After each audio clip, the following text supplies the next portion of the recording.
Hello, and thank you very much for that kind introduction. I appreciate this opportunity to speak before the Asian and Pacific Islander Interest Group of the American Planning Association.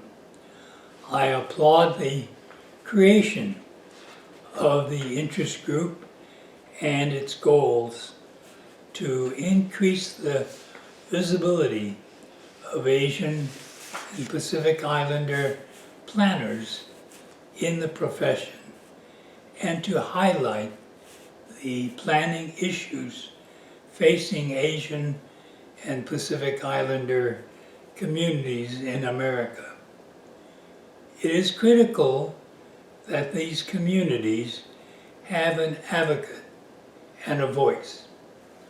Your contributions will broaden and deepen the understanding of our diverse communities as today's and tomorrow's leaders.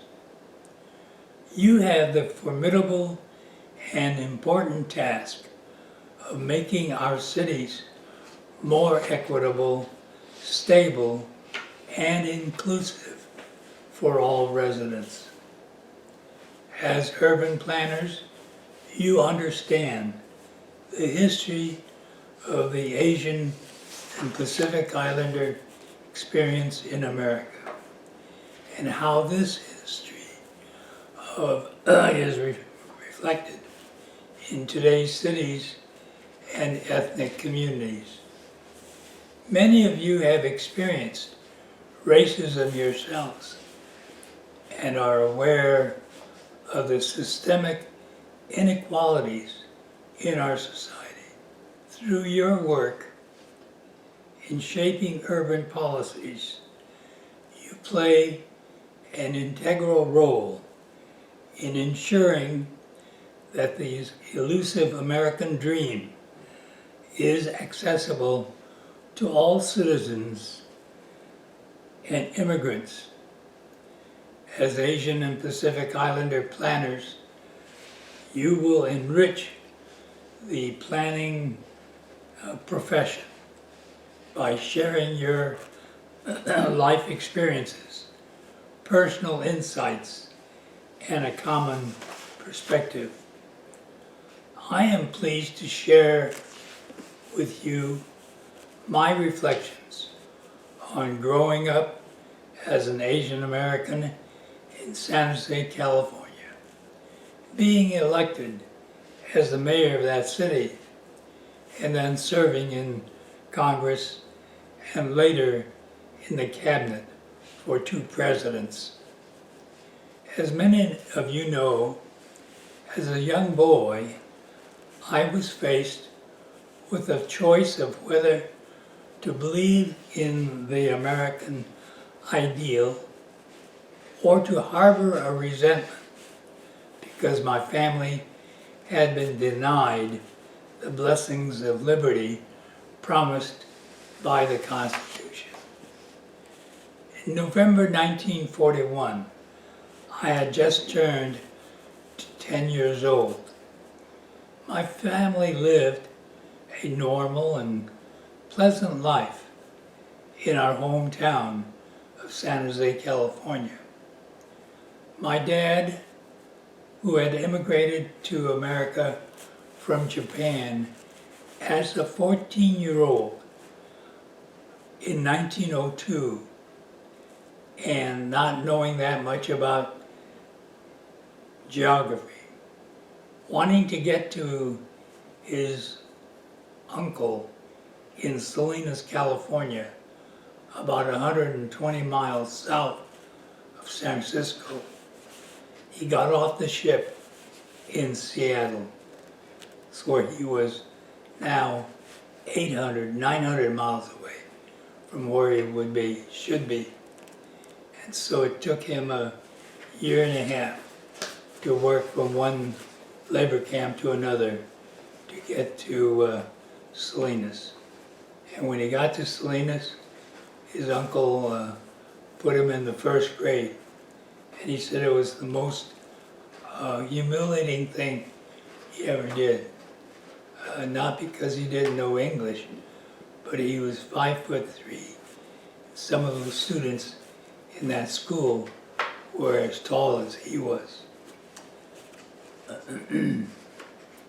So eventually my dad became an insurance agent and ran it out of our family home, the house in which I was born. It is near what was then, and still is, proudly called Japantown. On December 7, 1941, when the Empire of Japan attacked our American fleet at Pearl Harbor, it was an act of war. And as President Franklin Roosevelt put it so memorably, quote, "a day that will live in infamy," unquote. 2 weeks later, on February 19, 1942, President Roosevelt presided over his own day of infamy as he signed Executive Order 9066, entered into the Federal Register 2 days later. A stroke of FDR's pen upended my family's life and the lives of 120,000 other American citizens and legal immigrants of Japanese ancestry. The order forced the evacuation, a sterile word to describe mass arrests of 120,000 people of Japanese ancestry, to prison camps. Our crime was our ancestry and nothing else. There was never a national security issue or any court charges, only historical racial prejudice. The Mineta family ended up at Heart Mountain, Wyoming. The facility was rimmed with barbed wire, and the machine gun towers and searchlights faced inward. The government said it was for our protection, but we were prisoners in our own country. A great many of the 120,000 prisoners were in camps spread across the West and in Arkansas. They lost their homes, their businesses, their farms, and their lands during the course of this confinement. Many of them never recovered what our country did to them. And yet, many of the young men still chose to enlist in the Army, most of them with their families still incarcerated in those camps for the duration of World War II. They received over 20 Congressional Medals of Honor and 4,000 Purple Hearts, all of them fighting in segregated Japanese American units. The crucial and tragic lesson to be learned about Executive Order 9066 is that Americans of Japanese ancestry had no one in positions of power and authority advocating on their behalf. They had no access, political leaders were not accountable, so constitutional guarantees gave way to public hysteria. People who should have known better and who were in positions to do better failed their responsibility. After the war, we returned to San Jose, California, and I returned to school. At San Jose High School, I was elected student body president. I was an American of Japanese ancestry who had lived in an American prison camp only 4 years earlier. And now my schoolmates, vastly Caucasian, were electing me to be their student leader. It was a short time, but it felt a long way from being in the shadow of Heart Mountain, Wyoming. After graduating from UC Berkeley, I served in the U.S. Army as an intelligence officer during the final stages of the Korean War era. After active duty, I then returned to the United States and joined my dad in the insurance business. I also became active in local politics and various causes. Based on our internment experience, many of the Japanese American community knew we needed access to our leaders to hold them accountable. The best way to achieve that was to have a seat at the table. And what was true then is equally true today. So I served on city commissions, and in 1967 I was appointed to fill a vacancy on the San Jose City Council. 2 years later, I was elected in my own right, and in 1971 I was elected mayor of my hometown, San Jose, California, and the first person of Asian ancestry ever elected of a major city on the mainland. Again, it seemed like a long way from being in the shadow of Heart Mountain, Wyoming. The morning after the election, I went to the garage, got in the car, hit the open button to the garage door, and backed out. With each row of the garage door unfolding as it was coming down and closing, I came to realize that someone had spray painted JAP on the garage door. The shadow of Heart Mountain wasn't so far away after all. I served as mayor and later as a member of Congress and as a Secretary of Commerce for President Bill Clinton and Secretary of Transportation for President George W. Bush.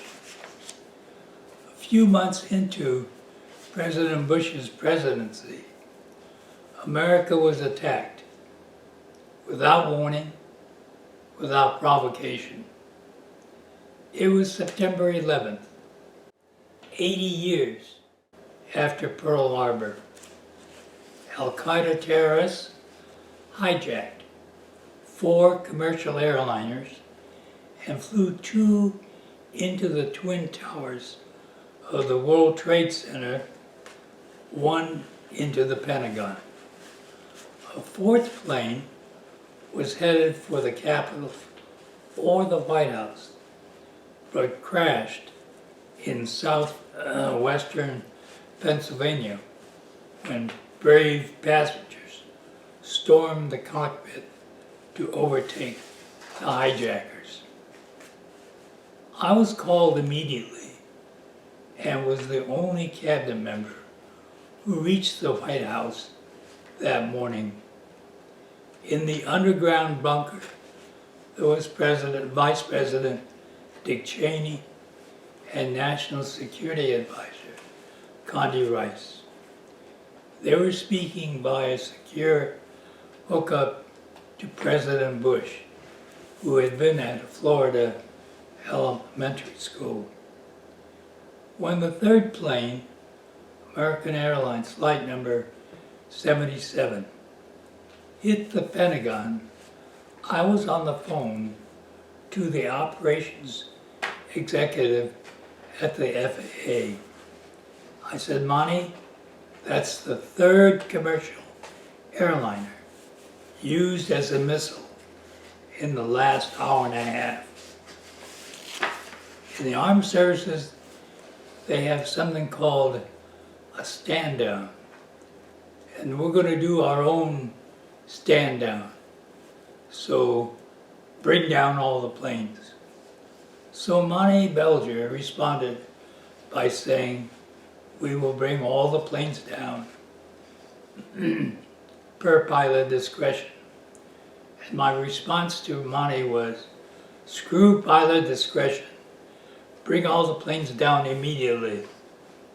And they were able to bring down all 6,438 airplanes in 2 hours and 20 minutes safely and without any mishap. In the aftermaths of the attack, America responded. We grieved, we went to war, we promised to bring to justice those who were responsible for what went on. But also, out of the shadows came the haters. Hate crimes were committed against Middle Easterners and Muslims, and people who were mistaken for Muslims. Mosques were vandalized, neighborhoods were terrorized, and a future president would lie about where he was and what he saw on 9/11 when he said he was in New Jersey and saw thousands of Arabs cheering when the Twin Towers came down. The specter of Executive Order 9066 was never far from my mind, nor, as it turned out, was it far from President Bush's mind either.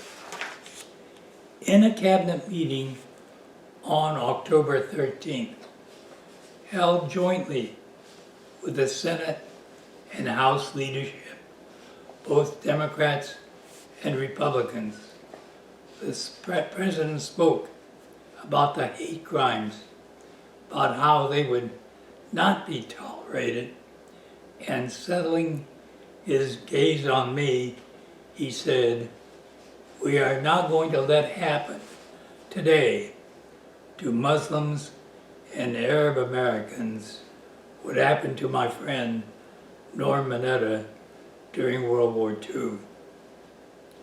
6 days after 9/11, President Bush went to a mosque and said, those who feel they can intimidate our fellow citizens, take out their anger, don't represent the best of America. They represent the worst of humankind, and they should be ashamed of that kind of behavior. And now, over 20 years later, those words are still ringing in my ears. They don't represent the best of America. They represent the worst of humankind, and they should be ashamed of that kind of behavior. Those words are ringing in my ears because those are the people I saw storming the Capitol on January 6th. January 6th was also a day of infamy. The facts are unassailable.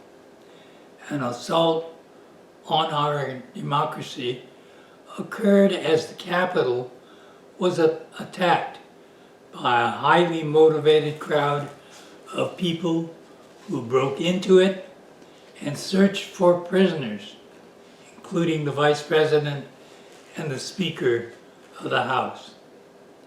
They intended to overturn a legal presidential election by force, even murder, and virtually all of them were Trump supporters. Not Antifa, not insider provocateurs, nor so-called deep state malcontents. They were domestic terrorists, badly organized domestic terrorist thugs who trashed the Capitol, built gallows, attacked police officers, and then tried to deny they were even at this coup attempt. Today, as I talk to you, we are faced with two pandemics. The first is the virus called COVID-19. It makes us physically sick, and to date, the pandemic has killed over 800,000 Americans, and this number continues to climb with each new variant. The second is the pandemic of hatred and intolerance. It has attacked the body politic of our nation. It promotes lies about stolen elections. It attacks the rule of law because the judge administering it may be of Hispanic origin. It degrades women and minorities. It seeks to divide us into tribes, sow fear among us about medicine, about government, and religion. It turns frightened men and women into cowards and mean-spirited individuals into petty demagogues. It has spread into our community, the Congress, and other institutions that we revere. We've seen this disease at other times. The passage of Jim Crow laws, the Trail of Tears, the McCarthy era, the aftermath of 9/11, and once again, the rise in hate crimes and violence against Asian Americans and immigrants. It is the same sickness I witnessed standing in the shadow of Heart Mountain, Wyoming. A nation faces mortal danger when its citizens do not understand democracy and their responsibilities to ensure its success. As the classical scholar Edith Hamilton wrote about Athens, quote, "When the freedom they wished for most was freedom from responsibility, then Athens ceased to be free and was never free again," unquote. And that's what this disease does. It seeks out those who are not educated about the foundation of our republic. It resists teaching us that the rule of law is a principle, not an eternal guarantee. That the peaceful transfer of power is a tradition not a certainty. You are the nation's builders. I will continue to speak out, but I also hand over my set of tools to each of you. All of you own two things that no one else owns: your name and your integrity. Work very hard to constantly protect both of them. Combine that effort with having short-term, mid-term, and long-term goals. And don't let your concentration on the long term trip you up on something right in front of you. So, thank you for your understanding and commitment to a future of success. Re-energize your efforts to defend our Constitution and educate Americans about our democracy. Come to it with a courageous heart, a determined eye, and a steady spirit. We have been given so much, and it is our time to earn our good fortune. Thank you very much.